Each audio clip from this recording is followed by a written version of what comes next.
Nous travaillons avec des puissances et nous allons nous intéresser à une consigne lorsqu'on nous demande de faire du calcul astucieux.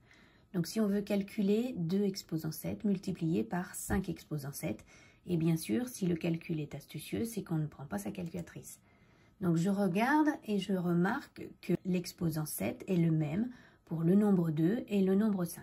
Finalement, l'astuce, ça va être de garder cet exposant 7 et de rassembler le 2 fois 5. Et donc le 2 fois 5, lui, il est astucieux et facile à calculer. Ça nous donne 10 et 10 exposant 7, c'est 1 suivi de 7 zéros.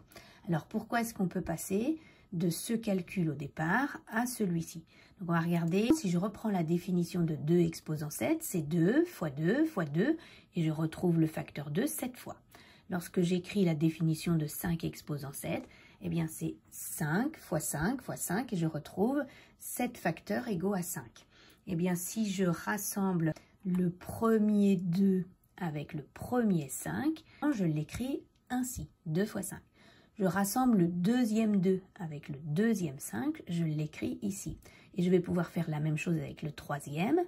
Et comme ils sont 7 et 7 aussi pour les 5, je vais pouvoir les rassembler à chaque fois 2 par 2. J'ai 2 fois 5 une première fois, 2 fois 5 une deuxième fois, fois 2 fois 5 une troisième fois, fois 2 fois 5 une quatrième fois. Et finalement, je l'ai combien de fois? Je l'ai 7 fois. Donc ce que j'avais trouvé comme astuce, finalement, est bien vérifié grâce à la définition. Donc je peux faire 2 fois 5 exposant 7.